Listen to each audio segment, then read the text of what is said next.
जो 12th का part है आपका, अगर बात करें कॉमर्स में अकाउंटेंसी, वो दो भागों में बटा हुआ है। पहला पार्ट है आपका बेटा साझेदारी और दूसरा पार्ट है आपका कंपनी। तो आज कंपनी में हमने लेसन शुरू किया है, उसकी हम बात करेंगे, ठीक है। तो ध्यान से समझना, हमारा टॉपिक है अंश यानी कि शेयर। तो आपके मन में एक प्रश्न आएगा कि सर जो अंश है उसकी जरूरत क्यों पड़ी, अंश आया कहाँ से, एक्स वाई जेड, कई सारे आपके मन में क्वेश्चन होंगे। तो एक सबसे पहले शुरुआत करते हैं। ध्यान दो बेटा, लिखा हुआ है आपने कोई बिजनेस स्टार्ट करना है, कोई व्यापार शुरू करना है, तो बताओ तुम्हें सबसे पहले किस चीज़ की आवश्यकता पड़ेगी, बोलो। पूंजी की, ठीक है। तो आवाज़ नहीं आ रही आपकी, यानी कि आपने कहा कैपिटल यानी कि पूंजी हमें चाहिए। सबसे पहले रोकड़ चाहिए, कैश चाहिए, यानी कि समझ में आई बात, क्या चाहिए आपको, कैश चाहिए। तो आपने क्या किया, आपके पास जो कैश पड़ा हुआ है आपने उससे कारोबार शुरू कर दिया, लेकिन आपको लगा यार पैसा और चाहिए मुझे, तो आपने क्या किया, लोन ले लिया। दूसरा ऑप्शन क्या है बोलो आपके पास, आपने लोन ले लिया, ऋण ले लिया, ठीक हो गया। अब तीसरा ऑप्शन ये आया कि आपको और बहुत बड़ा बिजनेस करना है। आपने क्या करना, बहुत बड़ा बिजनेस करना है और आपको बहुत सारी पूंजी की, कैश की आवश्यकता है। अब आप क्या करोगे, तो आप फिर आप बोलोगे सर हम और ज़्यादा लोन ले लेंगे। ठीक है, आपका जवाब सही है, आपने लोन ले लिया। बात को समझना, ध्यान देना इधर बेटा, आपने क्या ले लिया, बैंकों के पास लोन लिया। लेकिन एक बात याद रखना, जब बैंकों से लोन लेंगे आप, तो आपको अपनी बहुत बड़ी संख्या में या बहुत बड़ी मात्रा में अपनी भूमि या कोई ऐसी चीज़ गिरवी रखनी पड़ेगी। क्या रखनी पड़ेगी, गिरवी, ठीक है। अब जब वो गिरवी हो जाएगी तो भी दिक्कत, और फिर दूसरा उसमें सबसे बड़ी दिक्कत यही, जब आप इतना भारी मात्रा में लोन ले लेंगे उसको फिर चुकाना तो है ही है, साथ में उस पर इंटरेस्ट बहुत ज़्यादा रहेगा, ब्याज चुकाना पड़ेगा, ठीक है। उस पर आपको क्या चुकाना पड़ेगा, ब्याज। अब इन सारी चीज़ों को ही मद्देनजर रखते हुए, देखते हुए क्या हुआ बेटा, आपने एक कंपनी की स्थापना की। किसकी स्थापना कर दी बोलो, आपने कंपनी बना दी, ठीक। और कंपनी जो है वो सार्वजनिक कंपनी, लिमिटेड कंपनी है आपकी। वो कंपनी क्या है, लिमिटेड कंपनी है। और आपको पता होना चाहिए, मैंने पढ़ा है, लिमिटेड कंपनी जो होती हैं वो क्या कर सकती हैं, पब्लिक कंपनी क्या कर सकती है, अंशों का निर्गमन कर सकती है पब्लिक में। समझ में आई बात। अच्छा, अब क्या होता है बेटा, बात को समझना बड़े ध्यान से। कंपनी बन गई, अब एक कंपनी बनी और उसने क्या किया, उसने एक प्रविवरण जारी किया, ठीक है। क्या जारी किया, प्रविवरण। अब आपके सामने एक ऑप्शन है कि आपके सामने 10 कंपनियां हैं। आपके सामने कितनी कंपनियां हैं, आपकी जेब में पैसा भी है। अब आप क्या हैं, सब एक आम नागरिक हैं। आप ये चाहते हैं कि मैं अपना पैसा निवेश यानी कि इन्वेस्टमेंट करना चाहता हूं या चाहती हूं। अब आपके पास ऑप्शन आएगा, पहला ऑप्शन, आप वो पैसा उठाएंगे बैंक में एफडी कर देंगे। लेकिन एफडी पर जो लोन होता है, एफडी पर जो ब्याज मिलता है वो बहुत कम मात्रा में मिलता है, ठीक हो गया। दूसरा ऑप्शन आएगा, आप रिस्क उठाना चाहते हो, आपके सामने 10 कंपनियां हैं। आप पता क्या करोगे, आप 10 कंपनियों के पास जाएंगे, उनके प्रविवरण को, प्रोस्पेक्टस को पढ़ोगे। उसमें पता क्या लिखा था, प्रविवरण एक तरह का आमंत्रण पत्र होता है। जैसे कल भी समझाया था, जैसे हमने किसी शादी में जाना है तो क्या आता है, इनविटेशन कार्ड आता है। इनविटेशन कार्ड को हम पढ़ते हैं, कितने बजे खाना है, कितने बजे बजाना है ना, बांसुरी जो भी है, शहनाई वगैरह, और कितने बजे फिर वहाँ समाप्ति हो जाएगी, वरमाला होगी, वगैरह वगैरह जो भी है।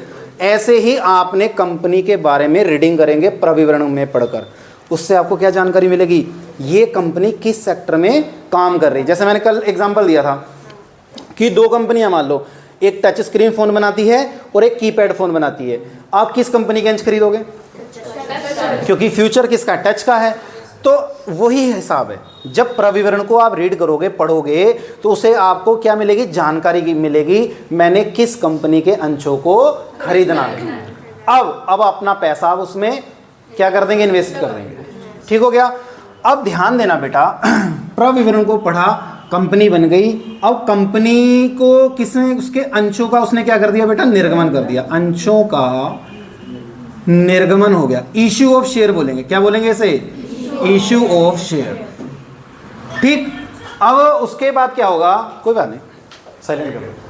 अब उसके बाद क्या होगा, जब कंपनी अंशों का निर्गमन करेगी, आपने प्रविवरण को पढ़ लिया, प्रोस्पेक्टस को अच्छे से रीडिंग कर ली, अब आप अपना पैसा उसमें निवेश कर देंगे। अब आप कंपनी के क्या बन गए, अंशधारी तो हैं, आप कंपनी के स्वामी बन गए, जितनी मात्रा में आपने अंशों को क्रय किया है।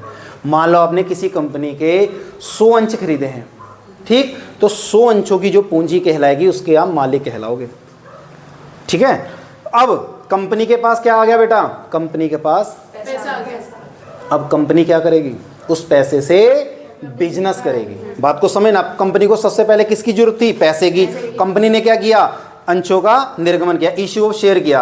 अब कंपनी के पास क्या पहुंच गया? पैसा पहुंच गया। उस पैसे से कंपनी क्या करेगी? काम करेगी। जैसे मैं छोटा सा आज एक एग्जांपल लूं, एक कंपनी है MRF, उसका एक अंश 1 लाख, सर्च करना गूगल पे जाके, आज उसकी कीमत, एक अंश की कीमत 1,37,000 या 40,000 रुपये है, एक अंश की कीमत। और कभी जब वो कंपनी बनी होगी, जब अंशों को जारी किया होगा, तो जरूर उसके एक अंश की कीमत 1,40,000 होगी।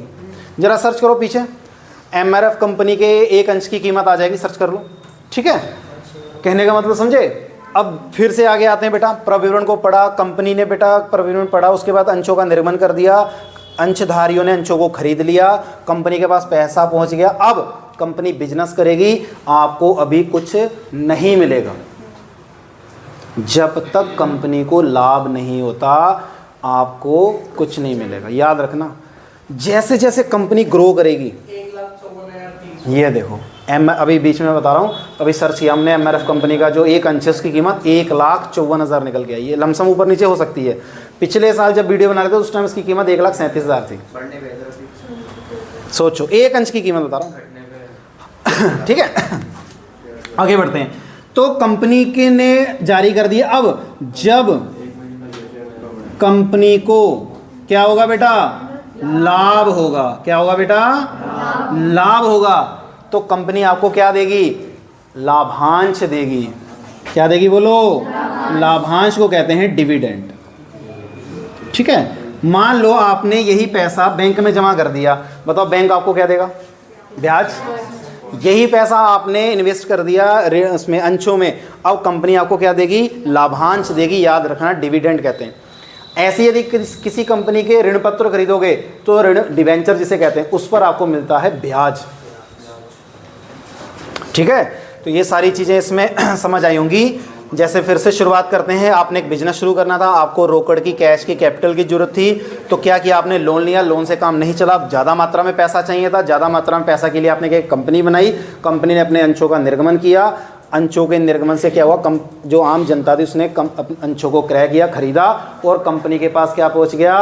पैसा पहुंच गया। कंपनी ने उस पैसे से कार्य करना शुरू किया। धीरे धीरे कंपनी ने ग्रो करनी शुरू कर दी, जिससे कंपनी के अंशों के मूल्य में भी वृद्धि होनी शुरू हो गई। जैसे जैसे कंपनी का लाभ बढ़ता जाएगा, कंपनी मजबूत स्थिति में आ जाएगी, और जब कंपनी मजबूत स्थिति में आ जाएगी तो उसके अंश के मूल्य में मजबूती आ जाएगी, और जितना ज़्यादा वो प्रॉफिट कमाएगी फिर उस हिसाब से वो आपको क्या देगी? लाभांश देगी। ठीक है, चलिए रोक दीजिए।